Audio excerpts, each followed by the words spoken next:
네, 안녕하세요. 용인시 평생학습관 2주차 강의를 시작하겠습니다. 두 번째 주차는 로스팅에 대한 수업을 시작하려고 합니다.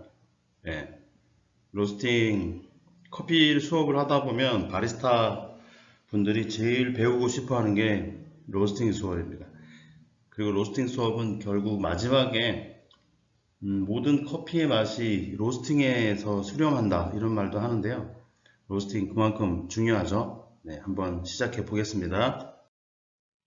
네, 우리가 알고 있는 커피 이름이 여러 가지 있죠. 네, 생두, 원두, 네, 커피 나무도 있습니다. 커피 나무에 코를 갖다 대고 이렇게 향을 맡아보시면 커피 향이 나던가요? 그냥 식물입니다. 생두도 마찬가지죠. 네, 그냥 뭐 풋풋한 향이라기보다는 그냥 콩 냄새? 네, 그런 냄새가 납니다. 이 생두를 볶아야지만, 볶을 때 로스팅, 로스티드 빈 원두라고 하죠. 볶으면 전혀 다른 물질이 되죠. 또 그 로스팅된 콩을 또 갈아야죠. 통째로 씹어 먹는 사람도 있긴 하지만, 그라인더에 갈아서 그라운드 빈, 물하고 만났을 때, 또 때로는 에스프레소, 어떨 때는 또 핸드드립, 뜨거운 물과 만날 때도 있고 찬물과 만날 때도 있고, 하여튼 물과 커피가 만나서 추출이 되는 브루잉이라고 합니다. 이런 과정을 통해서 커피를 마실 수 있게 되죠. 네, 로스팅은 커피가 커피되게 만들 수 된다는 그런 의미가 있다고 볼 수 있겠습니다. 네, 인상적인 커피 원두 로스팅하는 사진인데요. 지금이 어떤 순간이냐면 생두가 로스팅기 안에서 열을 충분히 이제 흡수해서 또 발열해서 내가 로스터가 원하는 시간에 딱 배출이 되는 순간이죠. 네, 연기가 막 피어오르고 네, 가운데 있으신 이분, 로스터. 머리가 없어서 아주 인상적인데, 이분, 네, 미안하지만, 이렇게 생긴 동글동글한 콩이 이제 이렇게 시커멓게 돼서 나오는 과정. 네, 초상권 좀 미안하긴 한데, 네, 하여튼. 요 시점이 지금 냉각시키는 오른쪽에 쿨링하는 과정입니다. 이런 로스팅 과정 한번 지켜보면 참 좋은 기회가 될 텐데, 한번 기회가 있으면 보도록 하겠습니다. 네, 로스팅의 의미입니다. 생두, 그린비는 그 자체로는 아무런 맛도 향도 없다고 했죠. 네. 생두에 열을 가하여 볶는 로스팅 과정을 통해서 원두가 되고 분쇄를 해서 네, 비로소 우리가 마시는 커피가 되는 겁니다. 로스팅이란 원두 조직을 최대한 팽창시킴으로써 팽창시킨다니까 콩이 뭐 커진다는 얘기겠죠. 원두가 지니고 있는 맛과 향을 표현하는 것이며 생두의 수분 함량을 로스팅 포인트에 맞게 최대한 방출시키는 과정이다. 로스팅을 잘 하기 위해서는 생두의 특성을 잘 이해하고 있어야 한다. 생두, 네, 그린빛. 이 생두가 밀도가 어떤지, 경도가 어떤지, 저지된지 고지된지, 또 워시드 가공인지 내추럴 가공인지, 올해 해수학한 건지 작년 콩인지, 또 몇 년 묵은 콩인지, 네, 아주 복잡한 그런 생두가 갖고 있는 히스토리들을 알고 있으면 원두 볶을 때 도움이 됩니다. 네, 로스팅의 의미 두 번째인데요. 생두에는 약 1500가지 이상 넘는 물질들이 있습니다. 그 물질들이 모두 커피 맛과 향을 나타내지는 않고요. 로스팅이라는 과정을 통해서 맛과 향을 낼 수 있는 물질이 약 700에서 800가지 정도 화학반응을 통해서 생겨납니다. 생두에 열을 가하면 생두의 세포 조직이 파괴되면서 그 안에 있던 여러 가지 성분들, 지방이라든지 당분이라든지 카페인, 유기산 등이 밖으로 방출되면서 맛과 향이 나게 됩니다. 그래서 로스팅은 전혀 다른 물질을 만들어내는 마술과 같다. 또 로스팅은 사람들에게 감동을 주는 그런 예술과 같다. 아트. 그래서 로스팅은 마지막으로 과학이다. 열과 시간 뭐 이런 여러 가지 프로파일이 필요합니다. 메커니즘이 작용하기 때문에 그런 부분들을 과학적으로 접근해야 된다고 합니다. 네, 지금 보시는 프로파일이 월드 로스팅 챔피언십에서 1등한 사람 프로파일이죠. 이렇게 뭐가 이렇게 내려갔다 올라가요. 네.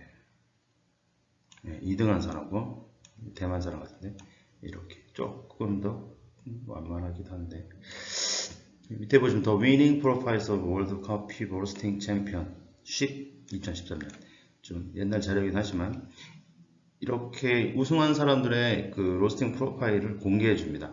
이렇게 해서 이 사람이 언제 1차 파핑을 했고 네 언제 끝났고 총 몇 킬로를 볶았고 이런 히스토리들을 써주는데요. 어떻게 하면 어떤 맛이 나는지 이런 백그라운드를 설명해 주는 겁니다. 네, 로스팅 과정은 크게 세 가지로 나눌 수 있는데요. 첫 번째 건조 단계, 두 번째 로스팅 단계, 세 번째 냉각 단계 3단계로 나누어지고요.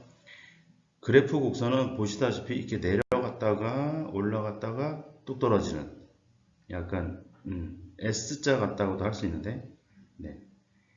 이런 곡선을 그리면서 프로파일이 대부분 형성되는데요. 왼쪽은 드럼의 온도, 콩이 볶이는 온도라고 할 수 있고요. 오른쪽은 전체 로스팅이 되는 시간이 되겠습니다. 로스팅 한 번 할 때 시간이 되게 12분에서 15분 정도, 1시간에 한 4번 정도 로스팅을 하게 되는데요. 천천히 오래 볶게 되면 그래프는 아주 완만한 형태가 되겠죠. 이렇게 내려가서 아래로 쪽에 곡선이 생길 것이고요. 로스팅을 좀 급하게 하면 이렇게 가파른 곡선으로 될 것이고 느리게 하면 아래쪽으로 느리게 이렇게 되겠죠. 여러가지 이런 곡선을 보면서 어떻게 로스팅이 되었는지 알 수도 있습니다. 네, 더 복잡한데요. 네, 왼쪽에 온도, 오른쪽에 시간. 그래프를 보시면 이렇게 내려갔다가 이렇게 올라갔다가 냉각시키는 건 표시가 없네요. 네, 그렇습니다. 복잡한 이 그래프를 보시면 네.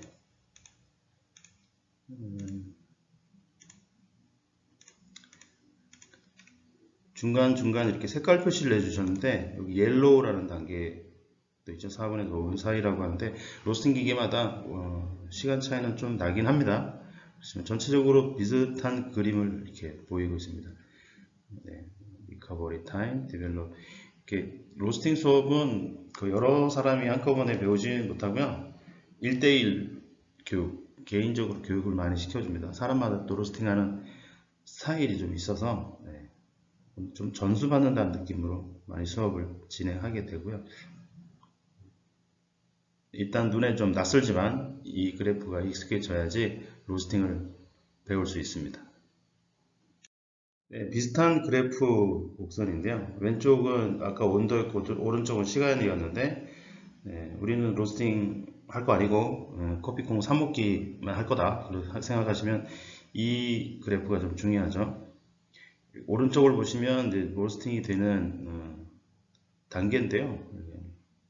노랗던 콩이 옐로우죠. 이거 옐로우, 라이트, 시나몬, 미디엄, 하이, 시티, 풀 시티, 프렌치, 이탈리안. 예. 8단계죠.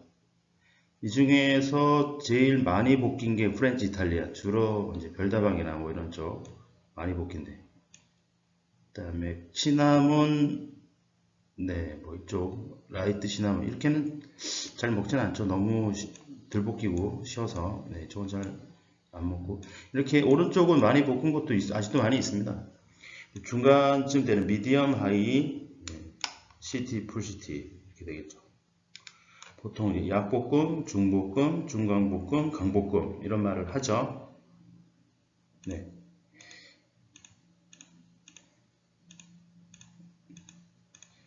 커피콩을 네, 많이 볶을수록 이렇게 신맛은 이렇게 떨어집니다. 정말. 네, 산성분 나는 것들은 분해되기 때문에 신맛은 뚝 떨어져요. 많이 볶인 콩은 신맛 적습니다. 대신 쓴맛은 쭉 가다가 좀 급격히 또 올라가 상승하다가 예. 자, 같은 커피콩을 볶더라도 이렇게 시나몬으로 볶으면 쓴맛 적고 신맛 많은 콩이 되고요. 프렌치 이탈리아로 볶으면 신맛 적고 쓴맛 많은 콩이 되는 겁니다. 이런 밸런스가 다른 콩이 되는 거죠. 네. 여러분 좋아하는 커피콩은 어떤 맛입니까? 네. 되게 좋아하시는 맛은 단맛이죠, 단맛. 네. 이 단맛은 이렇게 올라갔다가 좀 떨어집니다. 그러니까 단맛이 최고점에 있을 때 로스팅을 마무리하면 제일 좋겠죠. 꼭 그런 건 아니지만 제가 그렇다는 겁니다. 저는 요 포인트를 많이 좋아하고요. 여기서 여기 사이. 네. 단맛이 좀 많고 신맛과 쓴맛은 약간 균형 있는 요 시점, 하이하고 시티의 한 중간 정도 되는 요 경계를 저는 많이 선호합니다. 모든 콩을 이렇게 다 볶으라는 뜻은 아닌데 우리 가게에서 판매되는 그 하우스 블렌딩이라고 하죠. 거기는 포인트가 여기에 와 있고요. 대개 핸드드립 콩들은 이거보다 조금은 덜 볶아서 먹습니다. 그래서 미디엄이나 하이 정도. 미디엄이면 좀 신맛과 쓴맛이, 단맛이 좀 높고 쓴맛은 적은 정도 되겠죠. 하이는 그보다 조금 더 단맛이 올라오는 포인트가 되겠습니다. 카페에서 사용하는 커피콩들은 대개 2차 파핑까지 가는 것들을 많이 합니다. 아직 얘기도 다 안 했는데 2차 파핑이 뭔지. 그 2차 파핑이라고 하면 요 단맛 요 이후 시점인데요. 커피 고유의 우리가 알고 있는 향이나 맛은 여기 풀시티, 시티 요 시점까지 가야지 알고 있는 커피 맛이 납니다. 그래서 요 정도가 2차 파핑 시점입니다. 미디엄, 여기가 1차 파핑. 커피콩이 이제 탁탁탁 터진다는 얘기죠. 그래서 파핑 한다고도 얘기합니다. 요쯤 얘기하고 다시 또 설명을 드리도록 하겠습니다. 색깔의 변화입니다. 보시다시피 색깔이 아주 예쁘게 그라데이션 되는데요. 생두를 넣고 로스팅을 시작하면 그린빈이었던 녹색에서 조금 밝아지긴 하고요. 브라이트 그린, 그 다음에 옐로우로 바뀝니다. 페일 옐로우. 그 다음에 1차 크랙이 될 시점부터 계피색이라고 하죠. 시나몬. 그 다음에 라이트 브라운 이렇게 변해가죠. 그 다음에 미디엄 브라운, 다크 브라운, 최종적으로 검은색 됩니다. 모든 커피콩을 볶으면 마지막에 숯이 되죠. 그런 맛이 탄맛 나겠죠. 색깔을 보면서 로스팅 정도를 판단하는 거죠. 아주 쉬운 방법인데요. 요 정도 좋겠죠. 물론 이렇게 볶아서 먹을 수도 있겠지만 좀 땅콩 냄새도 나고 비릿합니다. 그래서 대개는 요 정도 적당히 잘 볶였다 색깔 볼 수도 있고요. 약간 붉은빛이 좀 감도는 듯한 느낌. 요게 핸드드립용, 여기는 에스프레소용 이렇게 생각하셔도 무방하겠습니다. 형태와 중량의 변화인데요.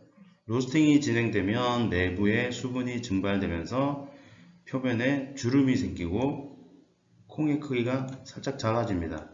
그러다가 이후에 1차 크랙 후에 콩은 다공질 조직으로 바뀐다. 아니 이제 팽창하는 거죠. 팝콘처럼 터져서 부피가 팽창되는데 생두 상태보다 50에서 60% 정도 1.5배 커진다는 얘기죠. 그리고 2차 크랙 이후에는 세포 조직이 더욱 다공질화되죠. 다공질이 뭐냐면 그 홀 구조라고 해서 안에 큰 동굴처럼 이렇게 빈 공간이 생기는 그런 형태로 된다는 얘기고요. 부서지기 쉬운 상태. 바사삭 부서지겠죠. 참 크랙가 소리가 납니다. 그래서 원래 크기보다 최대 100% 팽창, 2배가 된다는 얘기죠. 콩이 이렇게 작았다가 커지죠. 2배로. 이렇게 형태와 중량의 변화가 생깁니다. 로스팅이 사진이죠.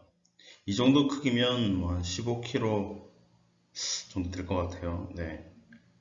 부럽습니다. 큰 로스팅기. 로스팅기는 뭐 1kg, 3kg, 5kg 이런 5kg 이하는 로스터리 샵에서 많이 사용하고요. 보통 10kg, 15kg, 25kg, 30kg 이렇게 커지면 팩토리라고 할 수 있겠죠. 이 정도면 팩토리인 것 같습니다. 멋지죠. 비쌉니다. 보통 5kg짜리가 한 5천만원에서 7, 8천만원까지 가니까 상당히 비싼 장비인 것 같아요. 부럽습니다. 우리나라에도 나오고요. 터키 거 있고요. 독일 게 제일 많겠죠. 독일 프로밭이라고 해서 전 세계 70% 로스팅기는 프로바 독일 거라고 합니다. 그 다음에 미국 디드릭, 뭐 일본 거, 네, 최근에는 기센이라고 해서 네덜란드 것도 있습니다. 네, 아무튼 큰 로스팅기 부럽습니다. 네, 로스팅기 종류인데요. 여러분들 많이 보신 것 같은데 직화식 샘플 로스터기, 일명 통돌이 로스팅기라고 합니다. 네이버에 쳐보시면 통돌이 로스팅기 치면 이런 사진 뜹니다. 가장 기본적인 샘플 로스팅기고요. 저도 이 로스팅기로 한 1000번은 볶은 것 같아요. 네, 이 냄새를 다 맡으면서 로스팅 수업 공부를 스스로 했는데 그 탁상형, 가정용 샘플 로스터기라고 하죠. 그 현대 직화식 로스터기의 아주 단순한 소형 로스팅기고요. 생두가 들어간 드럼을 이제 손으로 돌리거나 이렇게 뭐 모터를 달아서 돌려서 로스팅을 합니다. 드럼에 그 일정한 이게 타공이 돼 있어서 구멍이 있습니다. 구멍이 나 있어 가지고 그 안으로 이제 연기가 나가기도 하고, 네. 뭐 껍질도 남아 있기도 합니다. 이게 체프라고 하죠. 실버 스킨이 벗겨진. 그래서 이게 타기도 해서 스모키한 향이 나기도 하는데 뭐 여러 가지 어렵습니다. 구조상 화력 조절도 어렵고, 네. 바람 불면 막 씻고, 네. 아주 네, 그렇습니다. 한 200g 정도는 볶을 수 있는데요. 샘플 로스팅기로 많이 이용되고 있습니다. 네, 로스팅기 두 번째인데요. 직화식 로스팅기입니다. 일본 후지 로얄이라고 하는 회사 건데요. 네, 아주 빨간색이 강렬한 이 후지 로얄 로스팅기에 비슷합니다. 이거 구멍이 뚫려 있어요. 여기도 구멍이 뚫려 있어서 불이 바로 들어갑니다. 직화식. 네. 예전에는 많이들 선호했는데 최근에는 후지 로얄 별로 선호하지가 않는 것 같아요. 예전에 맛있는 맛집들 찾아가 보면 후지 로얄 로스팅기로 볶아서 많이들 먹었는데요. 네, 맛이 좋습니다. 직화식 방식은 아무래도 좀 감칠맛도 있고 맛의 그 다양성 이런 것들 좋고요. 확실한 맛을 자기 커피콩의 맛을 확실히 드러내 줄 수 있습니다. 그러니까 드럼과 버너가 외장으로 둘러싸여 있어 배연 장치가 붙은 로스터기, 네, 정식 로스팅기라고 할 수 있죠. 아까 거는 알맹이만 있었고요. 생두를 드럼에 넣고 이제 모터를 회전시키고 밑에서 불을 지펴가지고 불길이 이제 직접 가야 됩니다. 직접, 직접이 중요합니다. 직접 닿는다는 얘기죠. 직화식, 직접. 생두가 불에 직접 접촉을 합니다. 이게 전도열이라고 하는데 전도연 아니고 전도열. 네. 배연과 집진, 연기하고 뭐 이런 찌꺼기들은 강제로 뺍니다. 바람을 일으켜서 빼주기 때문에 타는 거는 덜하긴 한데 그래도 네, 이게 좀 연기 맛도 좀 나고 그렇긴 한데요. 네. 보통 로스팅기 다들 똑같이 화력은 대개 가스를 많이 쓰고요. 댐퍼라고 하고 하는 것으로 이렇게 미세하게 바람을 조절하면서 온도를 조절할 수도 있습니다. 이게 정교하게 컨트롤을 해야 되는데 좀 어렵죠. 네. 특히나 그 직화식 로스팅기는 더 섬세해서 직화식 로스팅기 사장님들 좀 까칠합니다.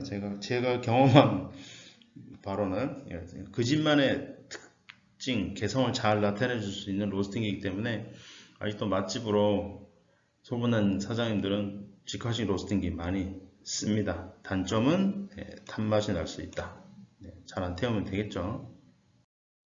짜잔, 세 번째 로스팅기 종류입니다. 이건 제 로스팅기입니다. 버닝이라는 회사 건데 국산입니다. 한 4kg짜리 되고요. 가격은 한 3,000만원 됩니다. 반열풍식입니다. 이거는 이제 타공이 되어 있는 게 아니고요. 여기 드럼통 외부에 막혀 있죠. 막혀 있고 옆이 뚫려 있어서 바람이 옆을 지나서 이렇게 들어갑니다. 그러니까 절반은 바람, 절반은 전도열 화력으로 볶아지는 건데요. 대부분의 로스팅기는 이 반열풍식입니다. 기본적인 구조는 직화식과 거의 같고요. 대신 이제 버너의 불길이 직접 접촉하지는 않는다. 그래서 직접 닿지 않기 때문에 탄맛이나 뭐 날카로운 맛은 잘 내지 않는데, 네. 단점이라면 확실한 자기 맛보다는 뭐 전체적으로 구수한 맛을 내주는 것은 좋습니다. 네. 근데 구수한, 뭐 직화식이 구수하다는 말보다 전체적으로 구수합니다. 네, 구수하고요. 열 전달도 좋고, 뭐 대부분은 이 반열풍식 로스팅기로 거의 볶습니다. 네. 나중에 다시 전도열 이런 얘기를 좀 해드릴 텐데, 대류열, 전도열, 복사열 뭐 이런 세 가지 열의 밸런스가 어떠냐에 따라서 맛도 달라질 수 있겠습니다. 네. 로스팅기 종류 중엔 열풍식이라고 하는 건데요. 이렇게 드럼통 같이 생겼는데, 파이프. 예. 열원이 아래쪽에 있지 않고요. 멀리 다른 쪽에서 불을 지펴서 바람을 불어넣어 주는 겁니다. 대류열로 콩을 볶는 건데요. 가정용 소형 열풍 로스팅기도 있습니다. 이런 거. 네. 콩이 공중에서 떠 있는 거죠. 바람에서. 네. 그래서 탈수력이 좋고요. 그래서 빨리 볶아집니다. 열 전달도 잘 되고. 네. 단시간에 로스팅 됩니다. 바람이 많이 이제 작용하기 때문에 맛은 조금 향은 좀 떨어진다 그런 일도 있고 개성은 좀 직화시키기 위해서 떨어진다. 근데 좀 깔끔한 맛이 있어서 최근에는 열풍식 로스팅기도 많이들 선호하는 형태입니다. 그리고 냄새도 잘 안 나고 전기식 로스팅기도 가정용으로 많이 나오고 있고요. 보시면 이제 대형 로스팅기 많이 사용한다고 하는데 스타벅스 같은 큰 회사들은 이런 열풍식 로스팅기를 사용해서 콩을 볶습니다. 대량으로 볶기 때문에 콩알 하나하나에 다 열을 균일하게 주기가 드럼 안에서 이렇게 전도열로 받기가 쉽지 않죠. 그래서 대류열로 전체 로스팅기를 그 뭐죠? 드라이기 같이 이렇게 바람을 씌워서 공중에서 띄워서 로스팅하기 때문에 고르게 열 전달이 되기 때문에 좋다라는 것도 장점이라고 할 수 있겠죠. 네, 블렌딩. 여러분들 하우스 블렌딩이라고 들어보셨나요? 이 커피 블렌딩은 각각의 원두가 지닌 특성을 적절하게 배합해서 균형 잡힌 맛과 향기를 내는 그런 과정이라고 하는데요. 그 블렌딩은 단종, 스트레이트 커피, 고유한 맛과 향을 강조하면서도 좀 더 깊고 조화로운 향미를 창조할 수 있다고 합니다. 또 개인의 취향에 따라서 원두의 종류와 혼합 비율을 달리할 수 있어서 나만의 하우스 블렌드. 네. 우리 가게는 이 맛이야. 만들어내는 겁니다. 스트레이트 커피로 즐기기에는 부족한 커피, 뭐 고급 아라비카 커피를 살짝 섞어서 맛과 향을 새롭게 만들어내는 것도 새로운 창조라고 할 수 있겠죠. 네, 되게 뭐 블렌딩 비율은 이렇게 드러나 있는 경우들 많이 있습니다. 이렇게 보시다시피 뭐 콜롬비아를 30% 썼고 모카라고 써놨는데 예멘이나 에티오피아 콩이겠죠. 뭐 브라질 20% 썼고 만델링 인도네시아 거 섞으면 가장 깊고 진한 뭐 이런 맛이 난다. 보시면 콜롬비아, 브라질 기본으로 많이 쓰죠. 많이 생산되니까. 네. 거기에 이제 에티오피아를 섞거나 케냐를 섞냐, 과테말라를 섞느냐, 뭐 로부스타를 섞으면 쓴맛이 더 많이 나겠죠. 예. 되게 뭐 깊고 풍부한 뭐 이런 표현 쓴다면 좀 다크 로스팅 할 수도 있겠죠. 네. 우리는 블렌딩 이렇게 한다고 또 올려놓은 거고요. 여러분 아래 보시면 여기 문 블렌딩, 문재인 대통령 블렌딩, 콜롬비아 40, 브라질 30, 에티오피아 20, 과테말라 10. 우리 집 비슷한데 좀 다르구나. 네. 폴바셋은 제일 대표적인 시그니처 블렌드가 브라질, 에티오피아 두 가지만 써는 겁니다. 이게 아주 잘 어울립니다. 브라질 70, 에티오피아 30도 있는데요. 브라질 60, 에티오피아 40. 이거 라떼 맛있습니다. 이렇게 그 가게 그 브랜드만의 독특한 비율로 섞어서 새로운 맛을 만들어내는 게 블렌딩입니다. 블렌딩을 어떻게 할까요?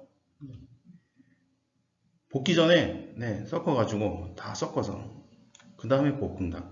한 번에 동시에 볶기 때문에 편리합니다. 편리한데 색깔이 좀 균형이 안 맞을 수도 있어요. 어떤 거는 더 볶이고 어떤 건 덜 볶이고 생두의 특성이 잘 고려되지 않기 때문에 조금 어렵습니다. 어렵지만 편해요. 네, 편리하니까 하는 거죠. 네. 그렇다면 어떻게 하는 게 좋을까요? 네. 블렌딩 애프터 로스팅. 볶은 다음에 섞는 거죠. 네. 생두를 각각 로스팅해. 각각. 동시에 아니고. 그러면 이제 로스팅 온도가 서로 맛있는 정점에서 볶여서 섞었으니까 네, 충분히 그 맛과 향을 잘 낼 수 있다고 하죠.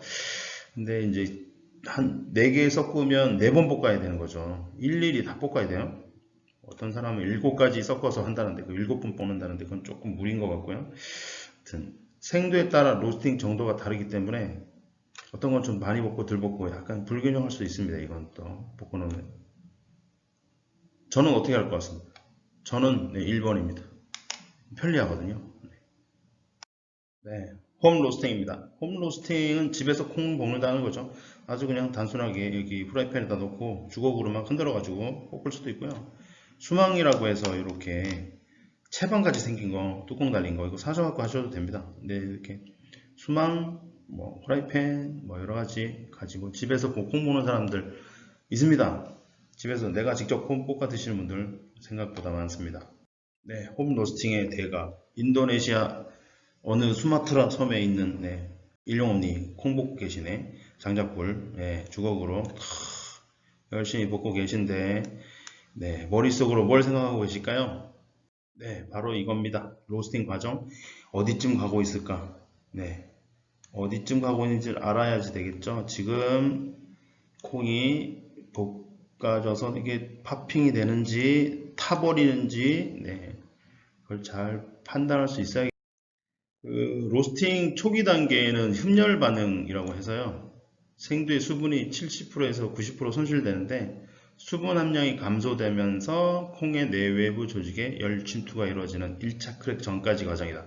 열이 이제 들어가야죠. 열을 먹어야지 이제 터지겠죠. 확 흡수하다가 나중에 팽창하게 되는데 처음에는 이제 청록색에서 황록색, 나중에 연한 노란색이 됩니다.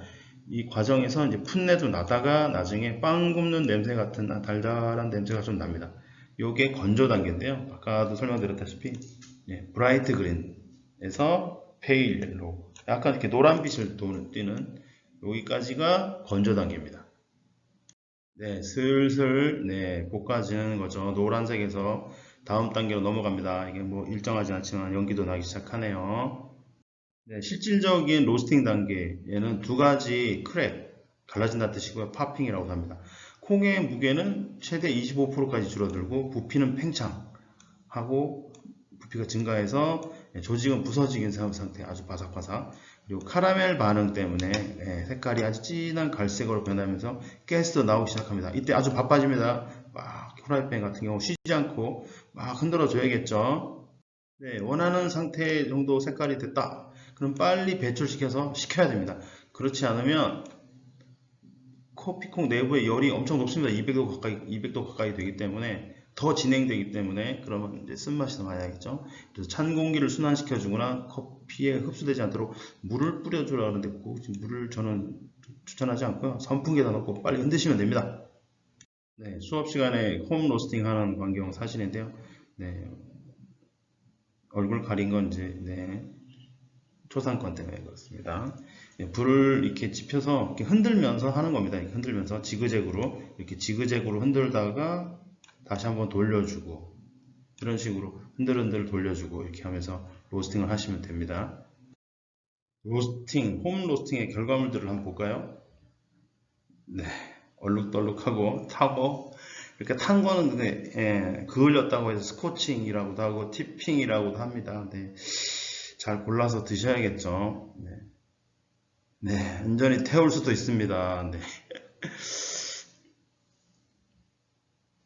네, 브루스타 주변에 가루가 아주 엄청나죠. 네, 고된 흔적들인데, 네, 가스레인지 올려놓고 후라이팬으로 볶고 나면 이렇게 찌꺼기가 많이 남습니다.